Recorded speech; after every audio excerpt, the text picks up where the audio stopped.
So as I begin, as you look at the sheep brain right now, you're looking at a horizontal view of the sheep brain. This horizontal view just pretty much means a top view. So some of the structures that I want to point out on this brain as I follow through the guide would be, if you look here, you have the olfactory bulb right here. Right here, you have the superior frontal gyrus. We want to point out. Well, back here, you have a dorsal median fissure. And I'm going to get into some of this more when I actually cut into it. Here you have a coronary sulcus. Right here on this side, you have a ectolateral sulcus. As you all see, I can't pronounce some of this stuff. Back here, you're going to have a primary fissure. I'm going to go through some of these. So those are some of the parts of the brain I just want to go through real quick. Now, here on the underside of the brain, here, we have what would be the bottom view of the brain. Okay. So as we go through, let's take a look real quick. Okay.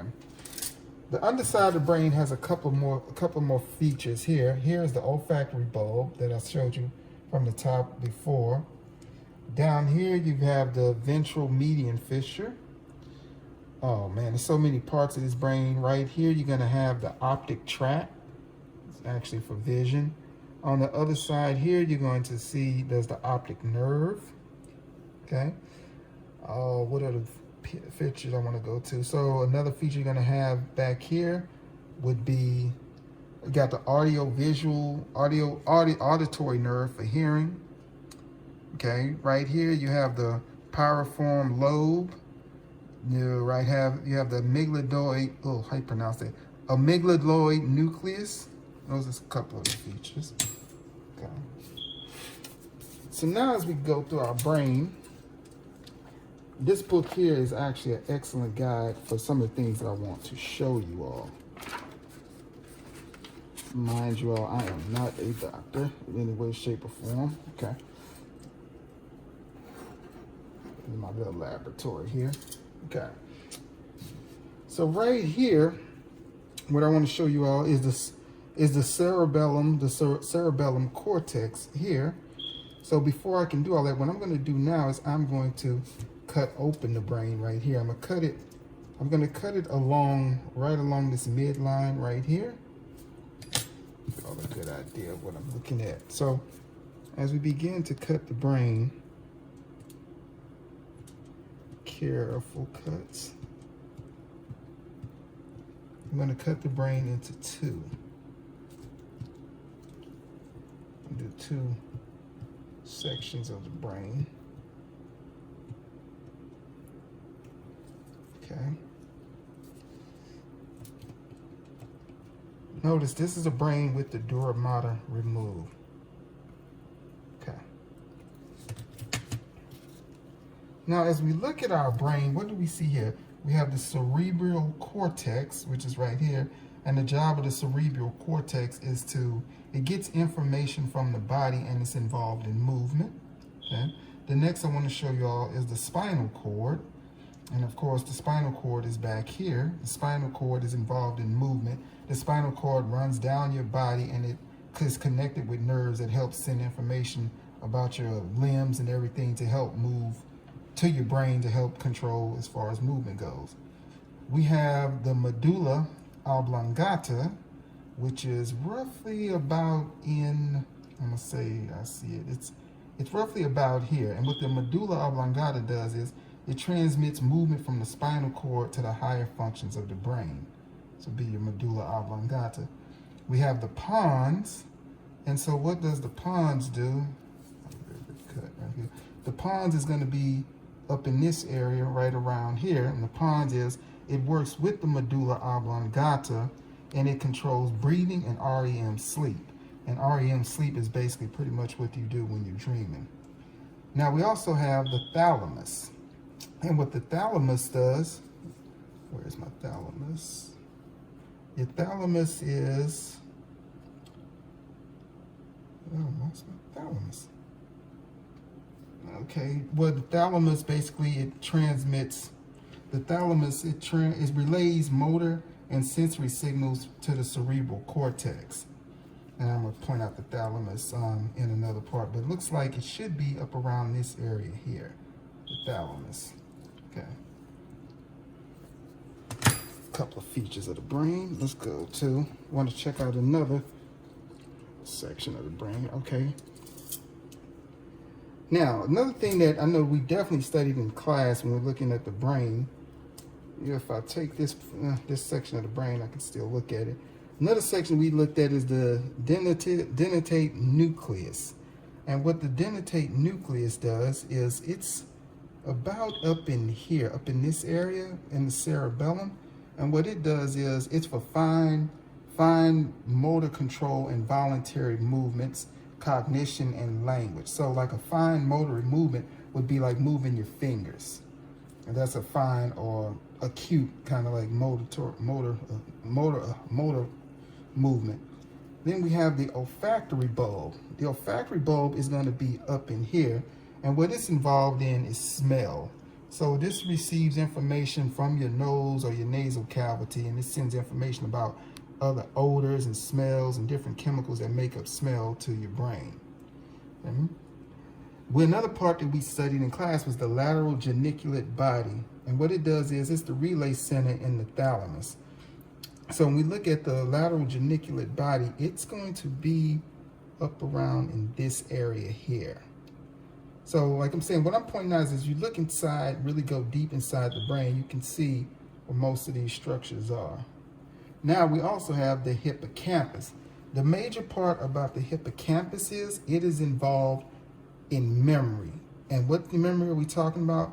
We're talking about long-term memory. So if I look, my hippocampus is going to be right up into this area here.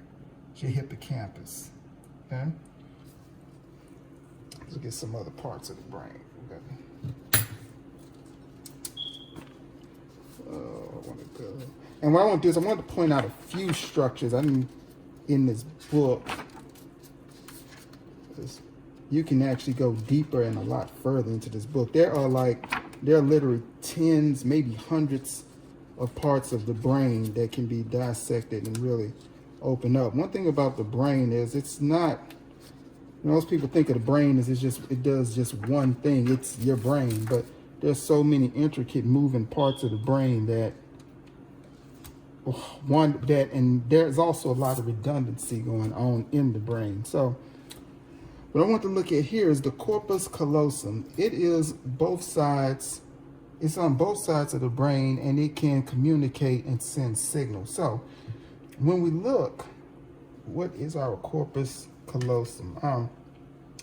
This is going to be, I'm going to make another cut real quick. So what I want to do, we're going to take a look at the corpus callosum. So what we want to do here is we want to cut. We want to make, I think this is basically going to be called a, what kind of cut? This is a coronal cut. It's sort of like you maybe slicing a piece of bread, but, and this scalpel is sharp. Be real careful with that. I'm telling y'all that, and this is just for me. Okay. So when we look, okay, now we're looking at the corpus callosum, which is the body of the corpus callosum, which is going to pretty much be up around this area up in here. And like I said, the corpus callosum is both sides of the brain. This is I got a right side and a left side, or whichever, depending on which way you're looking at it. And it helps both sides of the brain communicate, because as you can see, it's left, right. And in between here is this corpus callosum. It's involved in the communication. The next thing we want to look at is the cingulate gyrus. So the cingulate gyrus is going to be this area right up in here. I can point to it. This area right up in here. What the cingulate gyrus does is it actually is part of the limbic system, and it's involved in emotion and behavior. So if anyone's having issues with emotion and behavior regulation, it's pretty much here in this cingulate gyrus. The next one is the anterior commissure. And what the anterior commissure does is, if you look down, I'm gonna go right around here. in this anterior commissure, what it does is, it is the white matter, and it connects the temporal lobes of the brain to the cerebellum. Okay. The next one is the preoptic area. The preoptic area is going to be, let's see if I can find it. It's right below this anterior commissure. I'm trying to put this together. It's right below, up in this area here. And what it does is it's involved in thermal regulation. So what that means is it receives information from your skin, mucous membranes. Like for instance, when you're feeling heat or anything like that, thermal regulation and body control, body temperature, your skin and other sensory organs involved in that goes right here to this preoptic area. And the third articulate gyrus. What I want to point out on that one was, what was my third articulate gyrus? Oh, it is, okay, the third articulate gyrus, if we go up to the top here, right up in this area, the third articulate gyrus is involved in cognitive functions. Okay. Now, look at another part.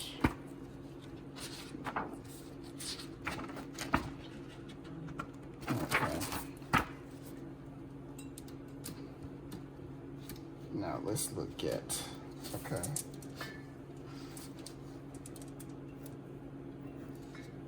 Okay. Now what I want to do is we're going to look at the back part of the brain, pretty much around the cerebellum area. So here I'm making another cut. I totally destroyed my poor sheep, his poor brain. Okay. You know, you can notice here we got two hemispheres of the brain. We got the left hemisphere and right hemispheres of the brain. And let's see, the next feature I want to show you all is the antiform lobule. The antiform lobule would be, this is looking kind of bad, but I can work with it. Okay.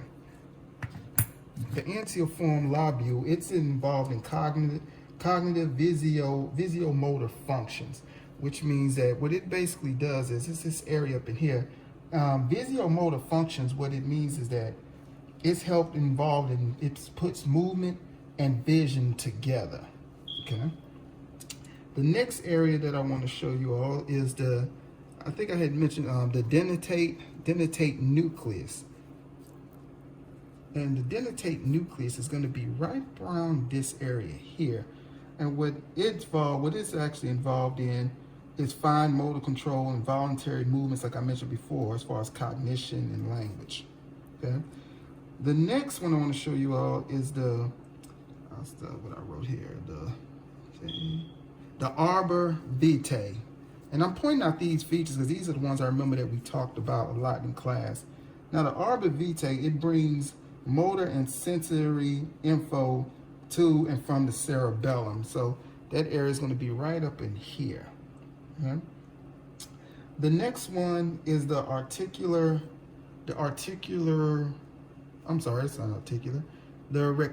formation. What the reticular formation does is it's involved in somatic motor control, cardiovascular control.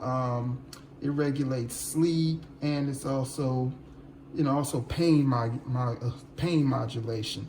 And this is right up in here in the cerebellum, the reticular formation. Okay? And one of the last ones I want to show you all is the flocculus. And what the flocculus does is it stabilizes your gaze is right up in here. Stabilizes your gaze during head rotations. So what that pretty much does is it means that it's going to be, when you move your head, your gaze stays the same. The room doesn't spin and move as you move your head, and that's what that's involved in. Okay. So that is pretty much a sheep brain dissection, just a rough idea of what it was like looking at the sheep brain and looking at the human brain.